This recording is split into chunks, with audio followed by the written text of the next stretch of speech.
काय म्हणता पोट्टेहो, तो आज घेऊन आलो मी तुमच्यासाठी एक पहिल्यांदा मिनी ब्लॉग. तर पोट्टेहोला दिवसांतर मोठे ब्लॉग झाले, आता पहिल्यांदा बनव चला म्हटलं इंस्टाग्रामवर मिनी ब्लॉग. सर्व अंडू किल्ले दांडू बनवायला लागले, तर मी काऊन नाही बनवू.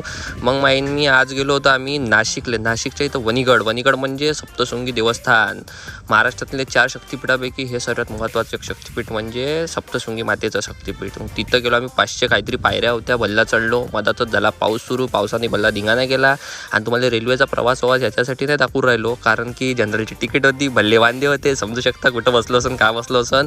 पण काही असो, एवढं काही झालं, पण मातेच्या दर्शन आम्हाला एकच नंबर झालं. मस्त गर्दी नव्हती, काही नव्हती आणि एक नंबर मुखदर्शन. मला वाटतं तिथे आम्ही 1 घंटा तरी आम्हाला आरामात दर्शन झालं. कोणाची रोकटोक नाही, फोटो काढण्यास नाही, व्हिडिओ काढण्यास नाही, काही रोकटोक नाही. मस्त आम्ही तिथं दर्शन घेतलं बढिया. त्याच्यानंतर दादाला करायचा होता पाठ, दादा बसला पाठ करायला तिथं. तर मग मी म्हटलं चला, तिथं बाकी कपल फोटो काढत होते. म्हटलं आपले काही